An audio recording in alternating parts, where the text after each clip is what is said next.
Hello प्यारे बच्चों, कैसे हो आप लोग। मैं कपिल चौधरी आप सभी का स्वागत करता हूं आपके अपने परिवार इंस्पायरल स्टडी में। बच्चों, आज एक छोटा सा टॉपिक पढ़ेंगे। छोटा सा टॉपिक इसलिए कह रहा हूं क्योंकि फिजिक्स पढ़ने से पहले आप लोगों को सबसे पहले यही चीज पढ़नी पड़ती है। आज हम बात करेंगे बच्चों स्केलर क्वांटिटी और वेक्टर क्वांटिटीज के बारे में। थोड़ा सा ओवरव्यू लेके आपको बता देता हूं। आपकी जो स्केलर क्वांटिटी है वो केवल मैग्नीट्यूड पर डिपेंड है, लेकिन आपका जो वेक्टर क्वांटिटी है वो आपका डायरेक्शन और मैग्नीट्यूड दोनों पर डिपेंड है। अब ये डायरेक्शन मैग्नीट्यूड ये क्या है ना, एक्चुअली हमें जानना यही है। तो चलिए बच्चों शुरू करते हैं। हम लोग स्केलर क्वांटिटी और वेक्टर क्वांटिटी के बारे में थोड़ी सी जानकारी शेयर करते हैं। चलिए बच्चों, आपकी जो स्केलर क्वांटिटी है, मैंने अभी 1 मिनट पहले आपको बताया कि स्केलर क्वांटिटी आपकी केवल मैग्नीट्यूड पर डिपेंड है ना। अब सबसे पहले हम यही जान लेते हैं, पहले डेफिनेशन देखते हैं, उसके बाद आपको समझा देंगे एक बढ़िया से एग्जांपल के साथ। चलिए, the quantities that depend upon magnitude. Hindi वाले बच्चे ध्यान दें, मैग्नीट्यूड को परिमाण कहते हैं। ठीक है, क्या कहते हैं? परिमाण कहते हैं। ठीक है, नॉट द डायरेक्शन, डायरेक्शन पर नहीं करती, आर कॉल्ड स्केलर क्वांटिटी। देखिए डेफिनेशन तो सिंपल है, डेफिनेशन तो सिंपल है बिल्कुल, लेकिन जानना क्या है। अब ध्यान दो बच्चों, आपकी जो स्केलर क्वांटिटी है जो मैग्नीट्यूड पर डिपेंड करती है, इसका एक छोटा सा मैं एग्जांपल दूंगा आपको। अब ध्यान दो बच्चों, कोई ऑब्जेक्ट यहां से कोई ऑब्जेक्ट यहां से और यहां तक गया, इसको पॉइंट ए मान लेते हैं और इसको पॉइंट बी मान लेते हैं। ठीक है, और यहां से यहां तक इसने डिस्टेंस कवर की। ठीक है, उसके बाद फिर वो यहां से यहां पे गया, इसको पॉइंट सी मान लेते हैं। ठीक है, अब ए से बी तक की जो डिस्टेंस थी वो 4 किलोमीटर है, यानी 4 किलोमीटर है। ठीक है, बी से सी की जो डिस्टेंस है वो 3 किलोमीटर है। ठीक है, समझ गए। अब दूसरा एग्जांपल लेते हैं। देखो अभी प्रॉपर नहीं आएगा समझ, दोनों एग्जांपल जब कंबाइन करूंगा तो आपके भेजे में आराम से घुस जाएगा। ठीक है, अब देखो दूसरा बच्चा क्या है, यहां से चला, ये पॉइंट ए है, और यहां से यहां तक गया, यानी पॉइंट बी तक गया। ठीक है, उसके बाद पॉइंट बी से वो सीधा नहीं गया, उसने अपनी डायरेक्शन बदल दी और वो इस तरफ चला गया, और यहां से यहां तक उसने 3 किलोमीटर डिस्टेंस कवर करी।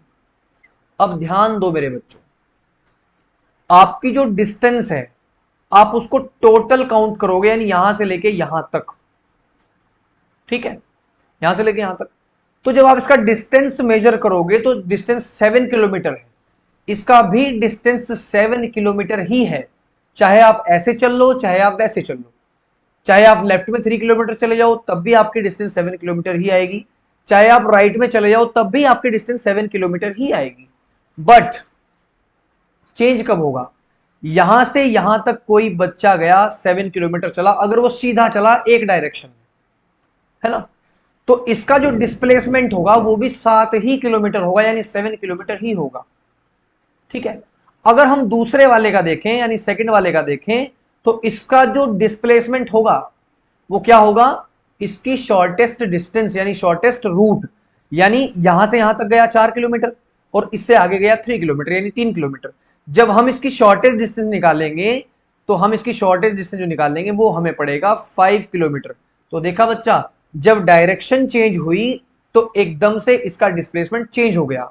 अब ध्यान दो बच्चों, अगर हम लोग डिस्टेंस को मेजर कर रहे हैं, है ना, तो ये आपकी स्केलर क्वांटिटी है, बिकॉज इसको डायरेक्शन से कोई मतलब ही नहीं है। आप यहां से सीधे जाओ, आप यहां से सीधे चले जाओ, कोई फर्क नहीं पड़ता, आपका टोटल पाथ कवर होगा। आप यहां से ऐसे आए फिर ऐसे चले गए तब भी आपका टोटल पाथ ही कवर होगा, अगर आप डिस्टेंस मेजर कर रहे हो तो। यानी डिस्टेंस आपकी स्केलर क्वांटिटी है, उसका कोई संबंध नहीं है डायरेक्शन से। लेकिन डिस्प्लेसमेंट ये आपकी वेक्टर क्वांटिटी हो सकती है, क्योंकि डायरेक्शन चेंज करने पर हमें इसका अलग रिजल्ट मिल रहा है ना। हमने डायरेक्शन चेंज करी तो हमारा डिस्प्लेसमेंट चेंज हो गया, अगर हम सीधे चलेंगे तो हमारा डिस्प्लेसमेंट चेंज हो जाएगा। अब ध्यान दो, पहले वाले पॉइंट में क्या था कि सीधा चल रहा था तो यहाँ डिस्प्लेसमेंट कितना था, 7 किलोमीटर, क्योंकि इसका शॉर्ट डिस्टेंस हो ही नहीं सकता जब स्ट्रेट लाइन में कोई चीज मूव हो रही है। लेकिन जैसे ही इसने डायरेक्शन बदल दिया तो डिस्प्लेसमेंट में तुरंत चेंज आ गया, तो इसका मतलब डिस्प्लेसमेंट क्या है, ये आपकी वेक्टर क्वांटिटी है। थोड़ी डिटेल ले लेते हैं। इस स्केलर क्वांटिटी को रिप्रेजेंट करते हैं उसके अपने सिंबल से, जैसे आपका एग्जाम्पल हो गया डिस्टेंस, ठीक है, आपका एग्जाम्पल हो गया डिस्टेंस, ये आपका प्रॉपर स्केलर क्वांटिटी है, इसका डायरेक्शन से कोई संबंध नहीं है, आप चाहे कैसे भी जाओ, आप यहां से सीधे जाओ फिर मुड़ जाओ फिर घूम जाओ फिर घूम जाओ, टोटल पाथ ही कवर होगा, है ना, समझ के बात। लेकिन जैसे ही बात डिस्टेंस पे आएगी तो वहां वो चेंज हो जाएगा तुरंत, क्योंकि डायरेक्शन आपने बदली तो आपकी वैल्यू भी चेंज हो जाएगी। उसके बाद बच्चों हम बात कर लेते हैं वेक्टर क्वांटिटी की। वेक्टर क्वांटिटी बहुत जरूरी है, और इस वेक्टर क्वांटिटी को हम लोग रिप्रेजेंट कैसे करते हैं, हम इसके ऊपर एक एरो लगा देते हैं। मान लीजिए हमने लिखा डिस्प्लेसमेंट, तो अगर हम इसको ऐसे लिख रहे हैं तो इसके ऊपर लिखेंगे हम एरो। अब ध्यान दो बच्चों, डिस्टेंस और डिस्प्लेसमेंट में केवल यही एरो का अंतर है।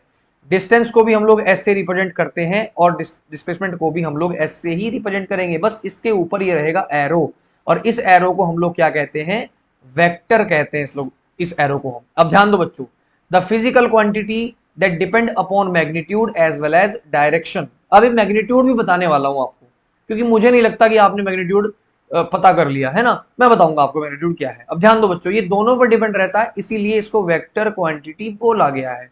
अब ध्यान दीजिए, इसके ऊपर एरो लगाया तो वेक्टर हुआ, इसके ऊपर एरो नहीं है तो ये वेक्टर नहीं है, ये स्केलर हो गया तुरंत। इसका एग्जांपल डिस्प्लेसमेंट है, मैंने आपको भी बताया कि डिस्प्लेसमेंट में जैसे डायरेक्शन चेंज होती है तुरंत वैल्यू चेंज हो जाती है। अब बच्चों what is the magnitude, magnitude क्या है। अब ध्यान दो बच्चों, मेरे पास अगर मेरी ये पेन है और इस पेन की जो लेंथ है वो 6 सेंटीमीटर है, तो जो हमारी न्यूमरल वैल्यू हुई है ना, जो न्यूमेरिकल वैल्यू हुई हमारी, वो हमारी इसकी मैग्नीट्यूड हुई। अगर ये 6 सेंटीमीटर का है तो ये इसकी क्या है, मैग्नीट्यूड है ना। अगर मैं कह दूं कि मेरे पास 5 किलो सोना है तो 5 किलो इज द मैग्नीट्यूड, समझ गए बात को। अगर मैं कहूं कि मैं 4 किलोमीटर चलाऊं तो the magnitude is 4 kilometre. I hope बच्चों ये छोटा सा टॉपिक हम लोगों ने बहुत अच्छे से एक्सप्लेन किया, आप लोगों को काफी हेल्पफुल भी लगेगा। अगर आप लोगों को ये वीडियो पसंद आई हो तो आप वीडियो को लाइक करें, चैनल को सब्सक्राइब जरूर कर देना बच्चों, क्योंकि 1 लाख के बहुत नजदीक है। हम भी चाहते हैं कि आप लोगों के साथ सिल्वर बटन को शेयर किया जाए, है ना। तो आप लोग भी वीडियो को शेयर करो, लाइक्स कमेंट्स पूरा ध्यान देना, क्योंकि चैनल केवल आपका ही है ना, मैं भी आपका, चैनल भी आपका। आज के लिए बच्चों इतना ही। जय हिंद, जय भारत, फिर मिलते हैं एक नई क्लास में। Thank you.